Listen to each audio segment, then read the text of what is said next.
ECSI fans, you want to revolutionize your sports investing habits? Allow me to tell you about WagerWire. WagerWire is an app that helps you become a superior bettor by allowing you to sync all your sports books and track all your bets in one place. See your current action, your betting history, and stats. You could also sign up for sports books and collect bonus offers. Follow them at WagerWire on X, as it's the best account on the platform. Head to App Store or Play Store now and search WagerWire and download. 2,000 years long, we will never settle.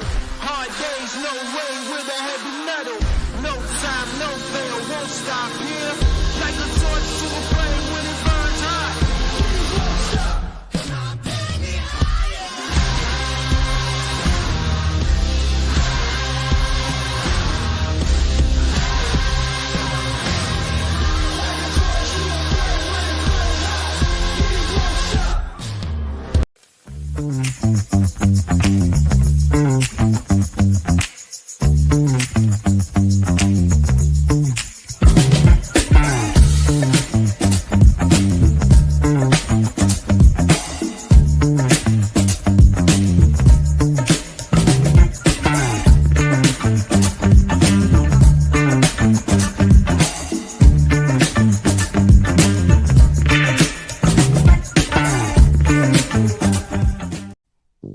From the ECSI Sports Studios and the #1 sports investors in America,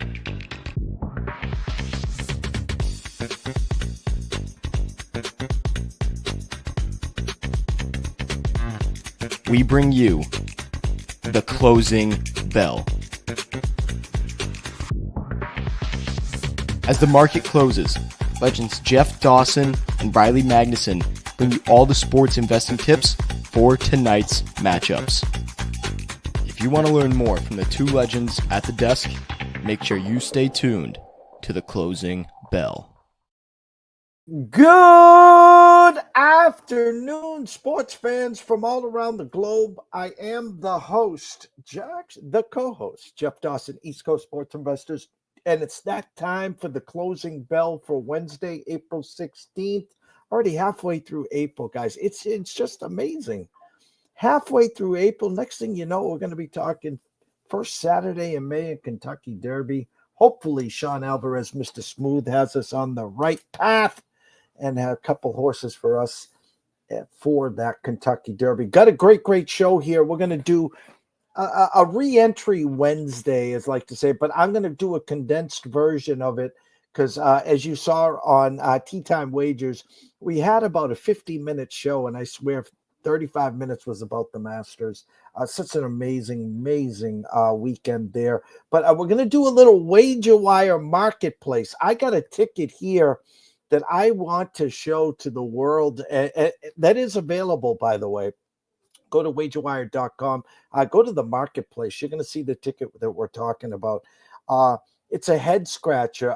This gentleman already has collected $40,000 on it. Still has a lot of meat left on the bone. The problem is that the last piece, who was the favorite, is now an underdog. And I want to hear what Riley has to say about this. But first and foremost, a shout out to our proud sponsors and partnerships. It's WagerWire. Head on over to Google Play. Download that app. It is free. Travis, Zach, Guy, Amber Hawley, Carol Bucks, Matthew, Jay Barrett. The list is endless. Come on board. I promise you'll have a good time there. Viva Tequila Seltzer, 6 flavors in all. The East Coast is cuckoo for coconut. And AtlantaSteaksandSeafood.com. Introduce yourself to Terry Smith on Facebook. Jump on back to AtlantaSteaksandSeafood.com. Steaks, chops, seafood, appetizers, wines. He's got you covered. He's also got 4 subscription plans. Set it and forget it every 30 days. Protein delivered to your house via Atlanta Steaks and Seafood. So without further ado, Mr. Riley Magnuson. What's up, champ? What is up, my friend? Happy midweek, like you said. Maybe a little re-entry Wednesday.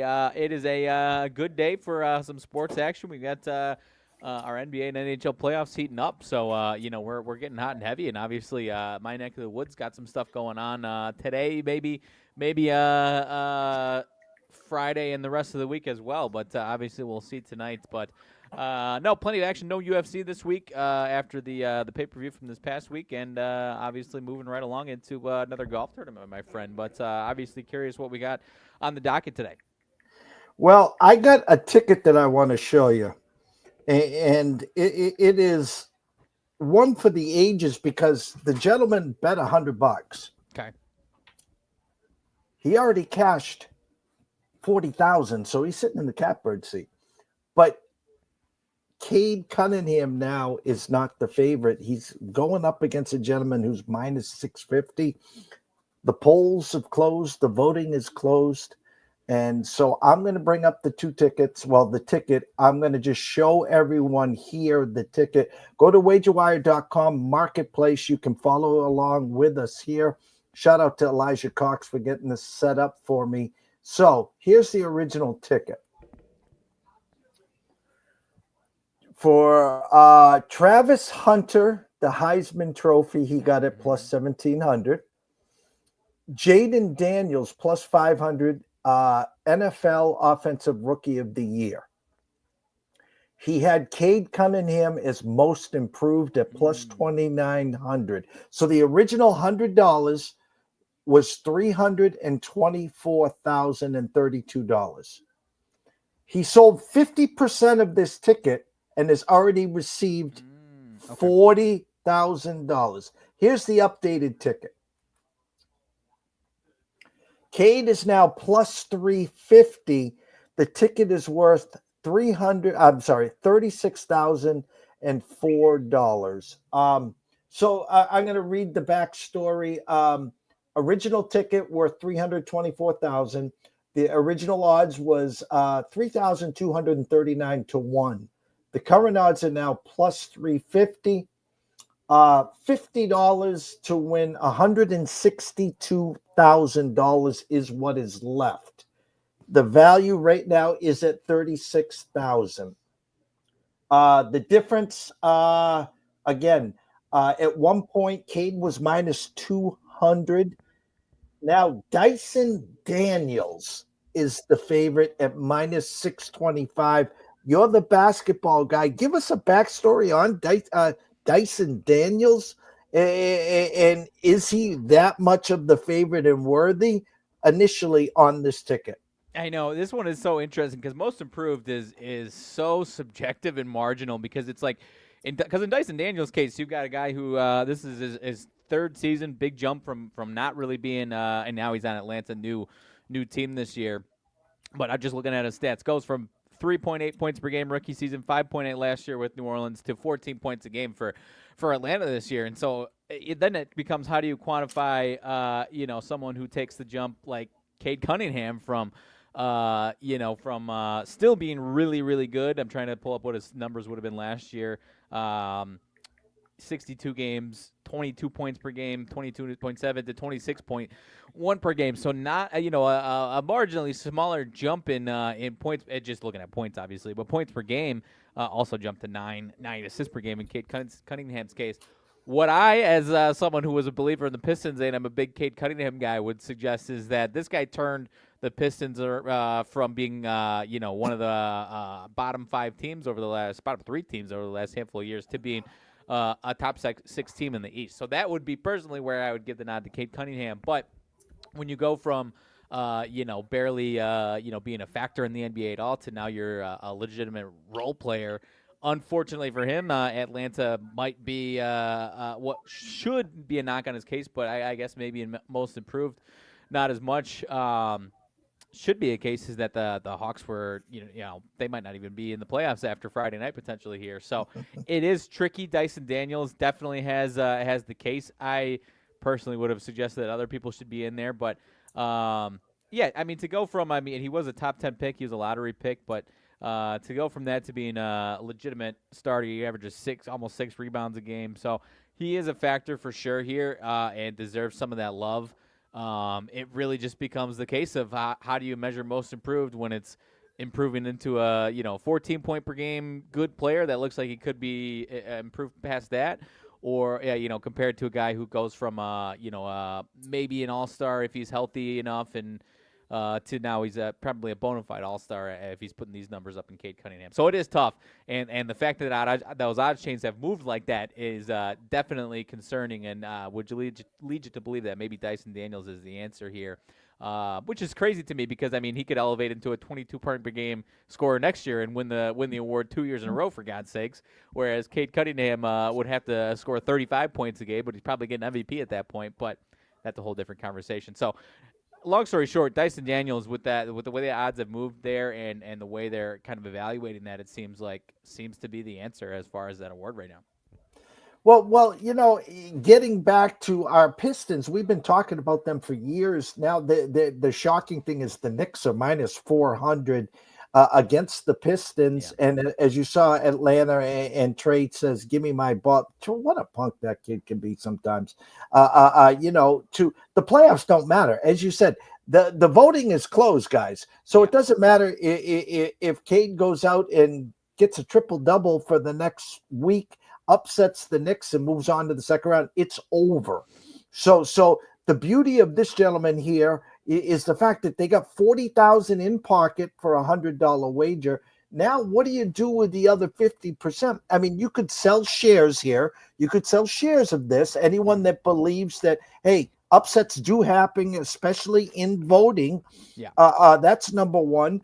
Number two, you can say, hey, I got my 40,000. I'm free rolling here. Right. Or C, I'll ask you this. Do you take any part of your 40,000 and bet into the minus 650 here? So let's just say if you took your 40,000 and let's just say I'm going to bet 10,000 of it at the minus 650. And I'm going to take try to get another 6,500 bite at the apple. I think if it was a case of like an MVP situation where it's minus 650 and someone like Cade moved to 350 and we have more of a surefire confidence that guy that was the favorite was like that, I would say yes. But because it's such a subjective apples and oranges situation, I mean, it's not like it's it's almost worse than a quarterback versus a running back MVP argument in the NFL. And most improved when you have a guy who was a 5-point per game scorer and increased himself by 10 points as opposed to a guy who was leading another team. So this one is all in the eyes of the beholder as far as voting is concerned. So if it was an MVP situation like that, I would probably do what you're saying as far as option C. But with a subjective award like this, I probably wouldn't reinvest that $40K that I had already taken. I don't think. So I'm either at A or B personally on that one as far as that is concerned. And I don't know. Yeah, I feel like maybe mindset you might be happy with what you have, but that's easy for a perspective of, I didn't win any of that. So then I'd say I'd take my money that I have, and now I'm playing with house money. Whereas what was the value? 36K as far as the selling value? Is that what we're talking here? Yeah. So okay, I'm going to go back here. Yeah. So right now it's 30. The value right now is 36,000. Yeah. Here's where I go. I know it was only $100. Right. But if you had belief at plus 2,900 in Cade Cunningham, right? And the hard part to swallow is he was the favorite. He was minus 200 at one point. Right. Now you've gone from minus 200 to plus 350. So maybe I would look into selling some shares, let some people come in and enjoy some of the sweat that we will have whenever they announce these versus putting up, I guess you could say, hey, listen, it's found money. I got 40. I'm going to invest 10 to make another 6,500. And you could say to yourself, well, if I lose the 10, well, you're going to come back and you're going to win 162,000 because the only other guy is Cade Cunningham. Right. That's true. I guess I didn't consider it from that perspective. Yeah, that's true. No, that's a fair point. I guess you could absolutely do that. Then, I guess that's the answer, right? Is, if you don't get that, then you still hang on to it and you've got your answer there. So, I guess it's tricky. Some books don't offer once the season is ended, though. Like I was looking at some of the public books, and they don't offer that option anymore. So obviously, you would have to dig and find a book that gives you the option still. Yeah, and then just basic math off the top of my head. If you reinvested the 40,000 and you were able to put it at the minus 650, 24 to 24. So if you invested 40,000 to win 26 and you won, you'd lose 14,000 of the original 40 and you'd have nothing to show. So again, I would sell some shares. Yeah. Maybe sell 10, 20% if someone wants to buy in, number one. Number two, from there, you could take 10 to make 6,500, and you would then net 46,500 off of $100 bet, plus the shares that you're selling for. Right. And I honestly, it's a few weeks before we get the answer of who won these awards, right? I know I'm the basketball guy, but I think it's I think it's after these first round series. Okay. So that was Wager Talk, wagertalk.com. Head on over wagerwire.com. Excuse me, there are apologies there. Too many shows today. Wagerwire.com. Go to the marketplace, take a look at their calculator, their graphs. The app is second to none. This ticket is available there at the marketplace with a bunch of others. So wagerwire.com and take a look at the marketplace there. Let me take that down here. So I'm going to give you an opportunity. We haven't done a show in a few days. We witnessed one for the ages, as Vern would like to say, ups and downs, roller coasters. You get our work here at ECSI. On Wednesday night, we put our top guys up top. I mentioned if you wanted to go for the Rory Slam at plus 725, put a unit and a half if that was your single punch there. We had the pizza and beer section. We had Rosie at plus 16,000. We had Reed plus 9,100. If you watched Thursday and saw Rory go from minus 40 even, you could have went back in at 14-1. Take us through the weekend. Take us through the life of Riley and what you saw. Yeah, no, I mean, obviously, as someone who had some pizza and beer money on Justin Rose, was able to guarantee myself a profit on Sunday afternoon as far as that one is concerned. So that was fantastic. Outside of that, was as far as I had some action on Ludwig Oberg. And I've become a fan of him at this point. But so I was rooting, honestly, at least Saturday and Sunday was rooting harder for him than anybody else. And I think, obviously, Rose is kicking himself, but I think there's a shred of he had to have at least been. I know he gave a very classy kind of dismissal after he lost, and he's good buddies with Rory. But for where he was on Sunday, you almost have to anticipate that he was kind of happy to be in the mix in that situation. So, but Ludwig, with some of the putts that he missed on Sunday, has got to be the guy that's kicking himself the most with the way that shook out, where 2 or 3 putts go down for him on Sunday, or one, I think he had a missed par putt or something like that. A couple of those goes down, and Ludwig's really in the mix, and he's trending upwards at the right time in that situation. So that was the one that hurt the most, I think, was him not quite being as sharp with the putter on Sunday. Otherwise, that finish could have been a lot different. But obviously, at some point, obviously Rory versus Bryson is what it's all built up to be, and then you get the first 2-3 holes, whatever it was on Sunday, of just absolute chaos. And then, the next thing you know, Bryson's nowhere to be found for the rest of the day. And a lot of people obviously brewing for Bryson. But at some point, I mean, the trials and tribulations of Rory chasing this fourth, the career Grand Slam, losing at the U.S. Open last year in the fashion that he did. From a human nature standpoint, you had to be rooting for him at some point, even if you're not a big Rory guy at some point on Sunday there. So I was rooting for Rory despite the action that I had to some degree there. So tons of fun. One of the most fun Masters tournaments I can remember in my lifetime here, for sure. This one certainly ranks up there, especially non-Tiger Masters might be number one as far as Masters that didn't involve Tiger. Some fireworks there. Scottie, I guess another guy that if it was just a little sharper Saturday and Sunday, would have had every opportunity to get himself up there. So I'm sure he's kicking himself who's the other guy? There's one guy. Shoffley, another guy that starting to look good, but still not quite in form. But I do think he is going to get back to the form that we saw him in or close to it last year. So I think Xander I'll say I think Xander wins one of the majors this year the rest of the way. I think Scottie gets himself back into good form here eventually soon. So ton of fun. Some of the live guys, I felt good about some of the calls we had as far as some of the guys that were in contention. Tyrrell Hatton, a guy that was in contention for a large part of this one, but just kind of wheels fell off at the wrong time there. So a lot of guys that had some good stuff. Look like they could be poised for the rest of the season here.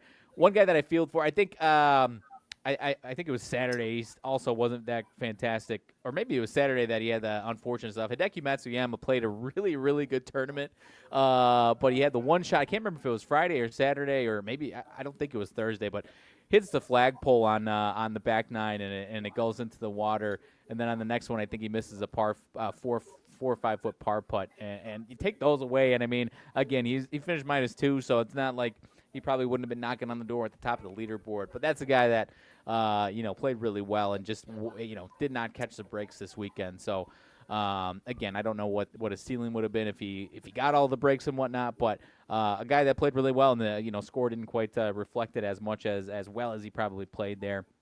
And then a lot of other guys just up and down. Neiman was in contention early, and then kind of ho hum there. Rahm a little disappointing, had some good moments, but ultimately it wasn't meant to be. So I'm anticipating Rahm comes back at some point. It just doesn't seem like he's got the mindset right as far as not just Augusta, but golf in general right now. Doesn't quite have the full mindset that we were accustomed to a couple years ago. So I anticipate Rahm coming back and being one of the bona fide top 3 guys consistently pretty soon, but still to be seen. So tons of fun with it, and it's as much as this is probably the crown jewel of the golf season. It really is the kickoff of 4 or 5 months of some really good golf action here over this next summer here. The comedy of it is no one can understand. I said it in every alert that I sent, whether it was Wednesday, Thursday, Friday, Saturday. The Masters doesn't begin till the back nine on Sunday, and everyone will look at Jeff. What are you talking? You don't know what the hell you're talking. And take it into Sunday's perspective. I talked about this morning with Brady Cannon. Jeffrey Benson at the Circus Saturday night was offering you all the Rory haters. He was offering you plus 170 to take Rory versus the field. So if Rory didn't win, he was giving you plus 170. And I called him out on him, like, I guess you guys are Team Rory. He goes, yeah, we're rooting for him. And then to have him falter on the first 2 holes, there's Bryson with the 1-shot lead. And he, I say this in a nice way. He was the Happy Gilmore on the course. After every hole, he's walking to the next hole. He's tapping everyone on this. It reminded me of Happy Gilmore, trying to get the fans behind him. He wants to be the face and the voice. He's like, this is what it's all about, guys. And at the end of the round, Rory didn't talk to me the whole round. I'm like, are you shitting me, Bryson? He was locked in. He had the whole world against him. And as far as that, if that's a intentional, calculated 1v1 mindset, it worked. By the way, if that was calculated, it worked. If it wasn't, then who cares? He had Rory. If Rory won by 3 or 4 shots, like he was up on 13 and the shank of all shanks, and he won going away, that's all we've been talking about was the meltdown of Bryson. The fact that you got the lead, you were in the final pair. And as Bryson said, I've never been on the final pair on Sunday at Augusta because everyone else has gone through the course.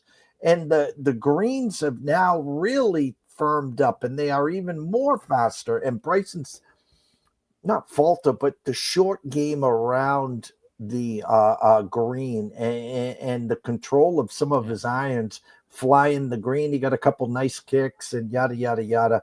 But as I said this morning, I'll say it to you, Riley, when Rory finally made the putt to win the Masters, it was like that outer body experience where the whole world just came off of his shoulders. He collapsed and it was over. Now he's part of a group second to none. What's he, number 5 or 6 in the Grand Slam? Number 5. No, I think it's 6 now. It might be 6. He's, I think, number 6. Hadn't been done in 25 years since Tiger in 2000. Took him a lot longer, obviously. But now he's playing with house money where the PGA is at Quail Hollow that she kind of owns. I forget where the U.S. Open is, but the Open, the British Open, is in Ireland this year, just an hour from his home course. Right. I was trying to pull up the U.S. Open site because I also can't think of where it is. Oakmont in Pennsylvania, Oakmont. Which Bryson is the Bryson's the – I'm stupid. Sorry. Ignore me. He's the U.S. Open reigning champ, not the Oakmont reigning champ. Moving on. But no, as far as Bryson is concerned, I think you could say he didn't have his best stuff and he wasn't going to win. I think he was getting a little more aggressive on the last 6-7 holes, trying to make up some strokes and whatnot. So that hurt his overall score a little bit, I think. But yeah, interested to see how he bounces back. I think he is still a guy that is still dealing with, it does seem he takes every experience, Bryson, well into account and is better for it in the future. So if he's in a final pairing at Augusta in the future, I think he will be better for it. I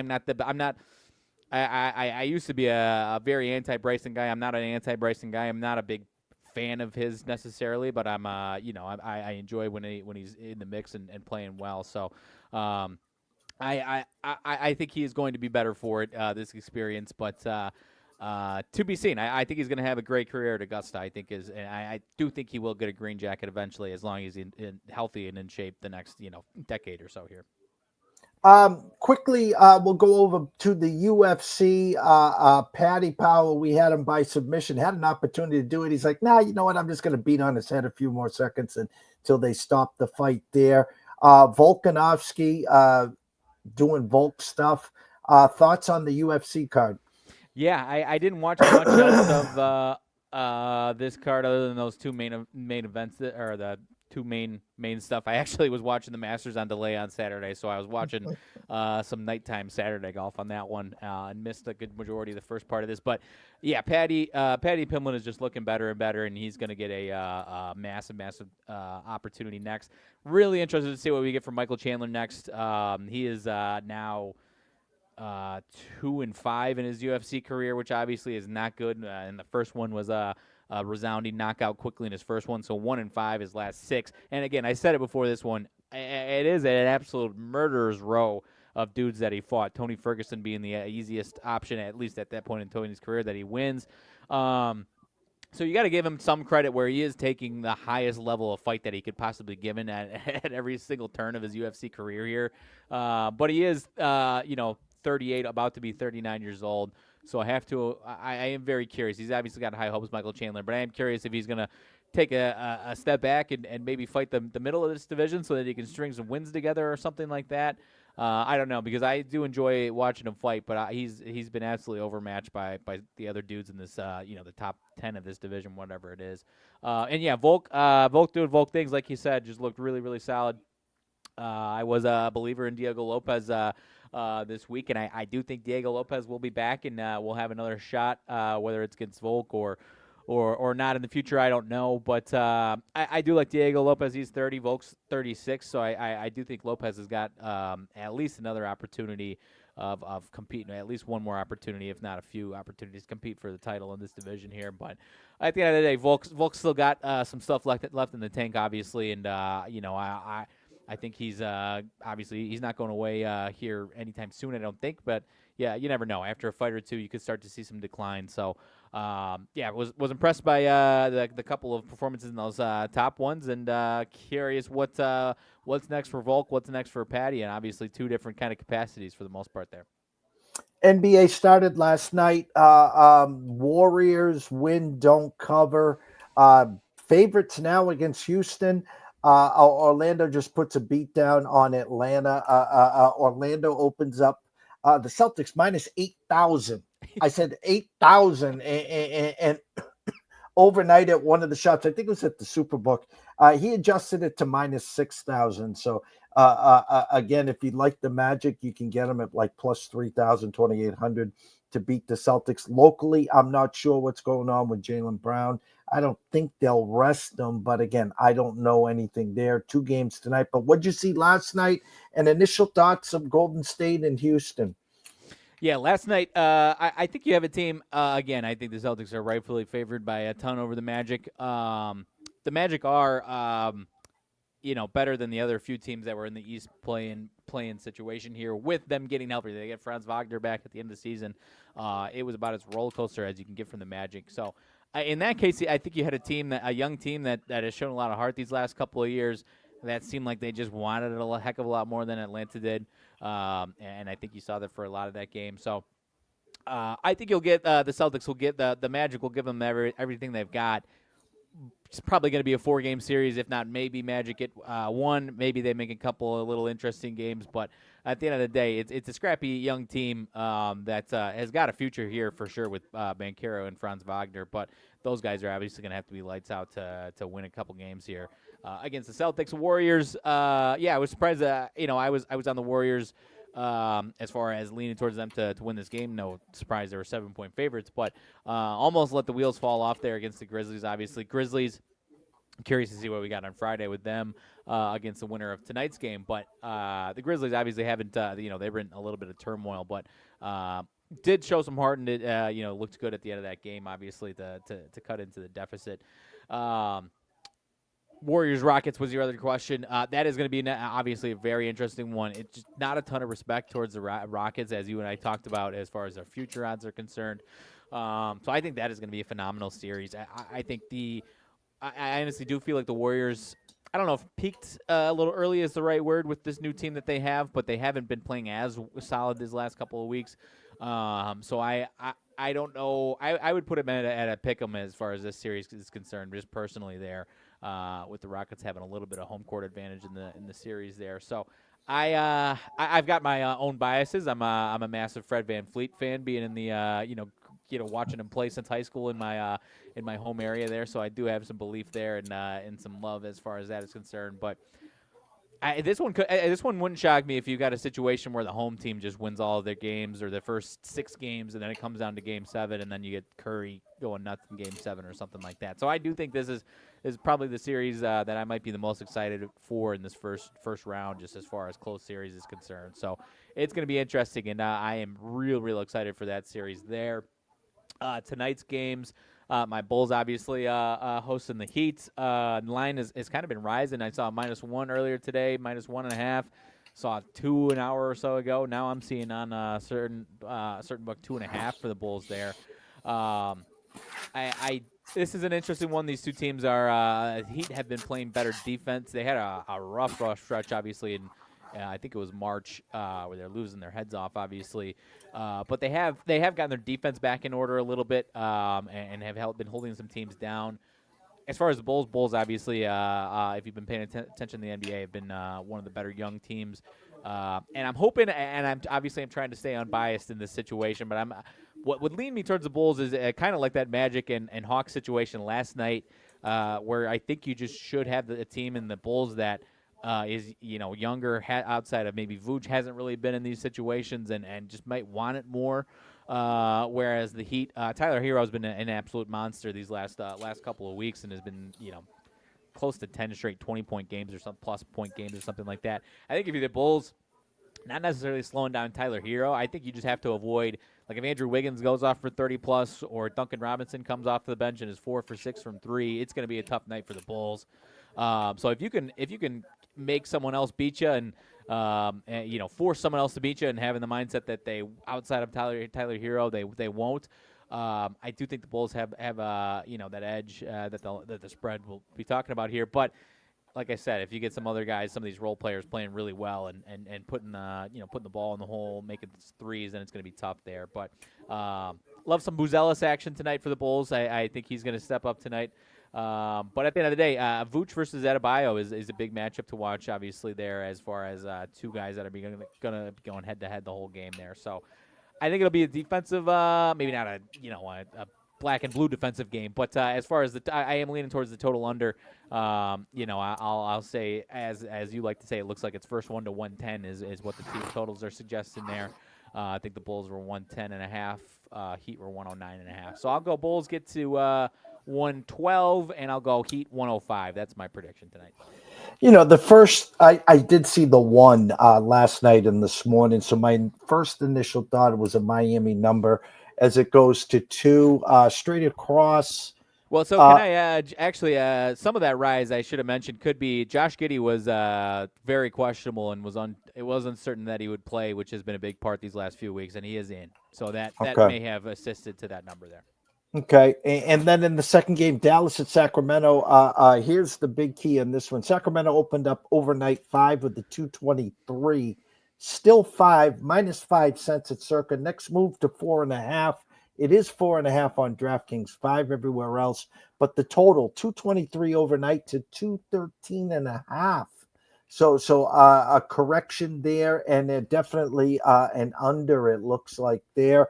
Quick math there. Sacramento 110, 104. That's what they're kind of telling us initially here.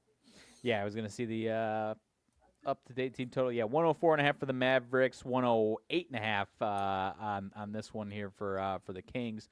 The Kings, I was poo-pooing the Kings these last few weeks, my friend. The last week or so, they did kind of get their head out of their you-know-whats and have been playing better. This Mavericks team, obviously no Kyrie, you can't fault them too much, but have not been playing well at all offensively or defensively. They did have a tough schedule down the stretch, so you can maybe attribute some of that, but they were getting the doors beat off of them here. So I'm a little torn on this one. Not a huge believer in this Kings team, but they have just been playing better than this Mavs team, so I'll lean on that. But I'm with you. I think, the Mavs offense has not been good. I could see them struggling here tonight.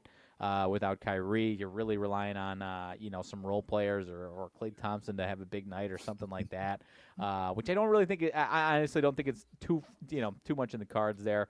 But the Kings, I mean, if Zach LaVine is, he's kind of the X factor. If he's playing like an idiot and he's got 6 turnovers, then you're going to find the Kings down by 20 at halftime here. So I wouldn't be surprised by a lot of things. I will lean on the Kings winning this game and potentially giving Memphis some trouble on Friday night. And Dallas, I don't know, playing for their GM, not playing for their GM. Who knows what's going on in their locker room there. I do think it will be a lower scoring game there. Yeah. We had some day baseball. The return of Spencer Strider pitched well. They brought him out in the 6th, trying to they were down 1-0, trying to maybe get 3 outs and maybe Atlanta would score. Vladdy Guerrero finally hits his first homer of the year. Toronto wins 3-1 there. Detroit, Milwaukee, congrats to the ECSI VIPs. Milwaukee team total over 4.5 plus 115. We get there 5-1 Milwaukee over Detroit in 10 innings. No, actually it wasn't. I thought it was. Maybe Minnesota scored in the bottom of the 9th. Minnesota 4-3 winners against the Mets. And St. Louis behind Steven Matz. I don't think he can break a pane of glass anymore, but I'm just kidding there. 4-1 winner over Houston and Blanco. My Red Sox, the finale, Newcomb versus Lytle in Tampa Bay. A handful of games. Trying to find a headliner tonight. It is Patrick Corbin Day. As Anaheim with Soriano is now -134 with a 9.5 at Texas. Seattle and Cincy, Miller versus Martinez. The number showed Seattle yesterday. We got screwed on this one. A team total over 4.5 on Seattle. We got to 4 in the 5th, and they don't score. I think they lose 10-4 or 8-4 there. Any games stick out to you? I mean, Giants and Phillies, maybe that is the headliner potentially as far as just a matchup is concerned. The one that I was going to ask you about, maybe not so much for tonight necessarily, just in a broader picture, you've got the Marlins overachieving so far, 8-8, hosting the D-backs here. Is there a point where we just start, kind of aggressively going against the Marlins here, expecting them to fade at all here? Or are we just, kind of genuinely surprised at what they've put together here these first couple of weeks? I'm going to go B there just because I think they have enough starting pitching. They got Meyer on the mound today. They got Alcantara. And the problem with them has always been offense. Yeah. And obviously when they're playing teams like the Diamondbacks that can put up crooked numbers with the best of them, it's kind of tough. But when they get the good starting pitching and it's the first 1 to 3, That's what's keeping them in some of these games. The overnight number with Fat on the mound versus Meyer was 160. It's now 139 at the Circa. You can get the Marlins plus 125. And when you look at the team totals there, again, Arizona 4.5 juiced over minus 20 cents. But the Marlins are 3.5 juiced 25 cents. Under over 8.5. They're basically saying, hey, guys, first 1 to 4 has got a chance to win this game. Interesting. Yeah, just wanted because that's one, some of these teams in the first few weeks, you expect them to be bad, and the next thing you know, they're not that bad to this point, and maybe you haven't watched them too much, and you're like, wait, am I missing something here, or is this a little fluky here? And I've caught some of that. I've loved some of the Miami pitching prospects they've had over the last 5-6 years, or whatever it is. So they've done a good job of always kind of having those young prospects there. My White Sox, 4-12, handled some business against the old Boston Red Sox in Chicago this weekend. That's a tough early pill to swallow for the Red Sox there. But White Sox, I believe this is the second game against the A's here. Yeah, big, ugly offensive number later in the game for the A's. In this one, White Sox get 3 in the first and don't do anything. This is just White Sox are a young, scrappier team than they were last year. I think they will win more games than 40-something. I think they'll get at least to 50. Their pitching has been a little better, but this offense is still pretty putrid. If Luis Robert doesn't, start to put something together, there's not much, to be left desired on this offense here. So don't know what to make of tonight's case. 7.5. With Osvaldo Bido and Jonathan Cannon. No Chris Sale versus, Barry Zito over here, my friend, as you like to coin sometimes here. But I don't know. Are we looking at A's 12 runs yesterday, offensive regression there, and you got the White Sox ugly offense, just an under 7.5. Seem a little too good to be true, or is that a fair play? No, I think this is the low-scoring game. Now, you talk about the Rockies who couldn't score from second base with the bases loaded with no one in the outfield. At least you're showing some fight as you did over the weekend until Crochet came with a little vengeance saying, thanks, I'm not here. No hit him through to the 8th there. I'm looking at your game here, and the funny thing is with your team total, it's 3.5 juiced under minus 140. So I think a lot of people will be betting them not to get to 4 today. Sure. But I think the sneaky play could be their team total over 3.5, and you can get that at plus 120 tonight. Hey, it's warming up a little bit in Chicago. It's not 42 degrees and wind blowing in. I guess I don't know what direction the wind's blowing in, but it'll be in the 50s tonight here in Chicago, my friend. So we're warming up over here a little bit. Hopefully the bats can warm up. But, yeah, I mean, it is interesting, though. We talk about the Marlins, and their pitching has been, has not been too bad. Their offense bad. White Sox are 6th in runs allowed, and they're 4-12. That's how bad their offense has been. So, I mean, they are a bad team. I'm not going to sugarcoat it. They are a very bad team. But to your point, they are scrapped. They got some heart to them. I find myself watching them more than I can watch them lose without throwing my remote through the TV from a fan perspective there. So no, it should be a fun one. Nothing too crazy as far as pitching matchups tonight. Some kind of the back half, a lot of teams rotations for the most part here tonight, and obviously we've got a few in the tank. So no, nothing too crazy elsewhere for me in baseball tonight. In hockey, playoffs start on Saturday. There's a funny one out there. If the Canadians get 1 point tonight, just one, they play in the Hurricanes. And the funny thing on this game is Montreal is minus 134. The overnight number was Carolina 135. Now Montreal's minus 134. So how do you play this game? Well, you can play it 2 different ways. I don't like laying big numbers. Anyone that got the ECSI VIPs, we know where we are. But there's a funny one here. They need 1 point. So if you don't want to play the minus 134, what you can do is you can get real creative here. Check your book. I know certain books has a draw, which means it goes to overtime. Mm-hmm. You can get this game going to overtime plus 331. So if you put a little beer and pizza money, knowing that the Canadians just need 1 point. Now, if you want to lay the 134, God bless you, lay the 134. but also put a little beer and pizza on the draw at 331 because the Canadians, if they win in regulation, they're in. If they make it to overtime, they're in because they're going to get 1 point. Yeah. So again, plus 331 on the draw and minus 134 for the win. And if you get it to overtime, you still got the chance of them winning that game anyways. But they get the point. They get the point. Yeah. As far as if you're taking them to, unless I misheard you, if you're taking them to win and also taking them to draw, they still got a chance to win in overtime at that point. So not being I get myself up for playoff hockey and whatnot. I was kind of aware of the Montreal-Columbus situation. If they don't have that and they lose outright, does Columbus just win tomorrow and Columbus steals the spot? Is that the scenario? Okay. That's the way. Is Carolina sitting their guys tonight for the most part, or are they going to be playing? Okay. I think they're bringing up some kids from their farm system. Yeah. So I keep an eye on that one there. Some team totals to play tonight in hockey. Let's see here.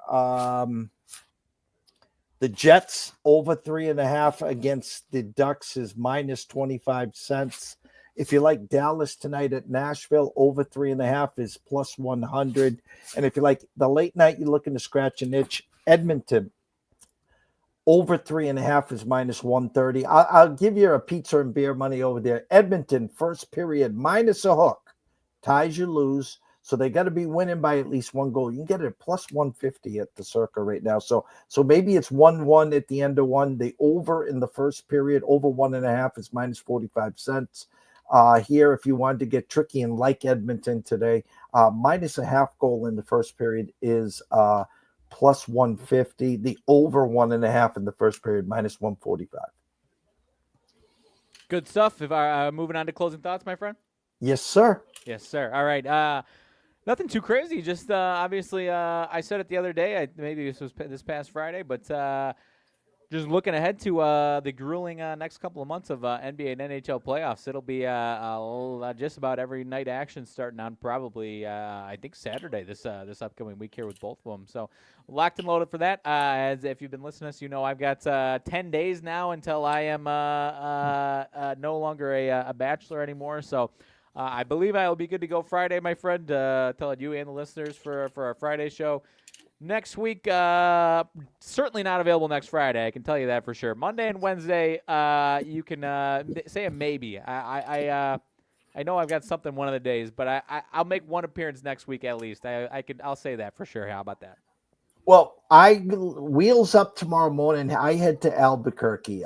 We have a food truck festivals of America. We have a festival in Albuquerque, New Mexico. Anyone watching, listening in the area, come by on Saturday. I'll be at the front gate. Give me a wink, and we'll take good care of you there. So I don't know what my marching orders are for Friday. So if I got the afternoon off, I'd like to do a nice patio. Here's the funny story about the weather that we're coming up against too.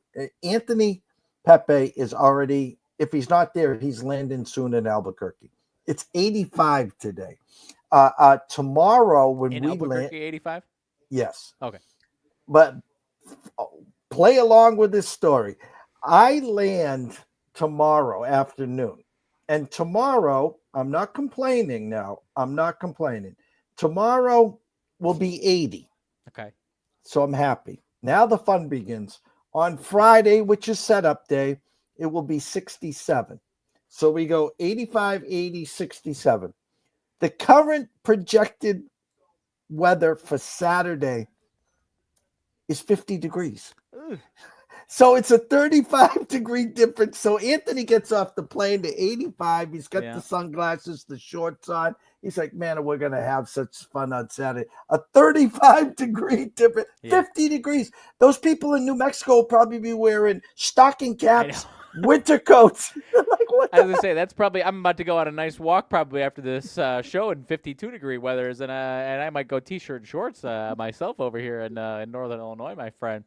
But doing a little bit of the weather watch myself with 10 days out, and had to talk the bride down off the ledge because the 10 days from now forecast is mid-60s and rain, and I was like, you can't look at 10 days from now and just be dreading it from that point. You know, we got plenty of time for those to change. They're just posting it's end of April in Northern Illinois. They'll post rain anytime. So had to talk her off the ledge a little bit on that one. So we'll be weather watch every single day here in Northern Illinois for the next 10 days. Well, at least it didn't say 30 degrees, sleet and snow. How's Correct. that? Correct. Yes. Big W there. Anyone interested in becoming an ECSI VIP, I'm feeling very, very froggy right now. You can head on over to eastcoastsportsinvestors.com, top right corner, plans and price, and scroll all the way down. $99 a month, $3 a day, your own ECSI gym membership. If you sign up today, and today only, I'll get the alert. I'll cancel it, and you'll get 2 months. You're going to get the rest of April, you're going to get May and half of June. So 1 month price for $99 at $3 a day. You're basically going to get 2 months. So you cut that rate in half because I'm feeling froggy for $50. If you have any questions, comments, concerns, head on over to EC Sports Invest on Twitter and DM me. Say, hey, I'm interested. I'll walk you through the process. Or send us an email to eastcoastsportsinvestors@gmail.com. So, Riley, I will text you on Thursday night when I get my marching orders. Most likely, you're probably off till you're married, and then we'll wait for you to have a couple days, and we'll find out when, excuse me, when you're back. But we might squeeze one in next week. No pressure, because you don't want to ruffle the feathers of the bride the week before. No. But she's working Monday through Wednesday at least. So I got one of those days I can squeeze something in. I bet. All right. So for myself, Jeff Dawson at EC Sports Invest, the one and only Mr. Riley Magnuson at Riley_Magnuson1. Wish everyone a blessed day. Enjoy yourselves. Have some fun today, guys, and we will see you soon.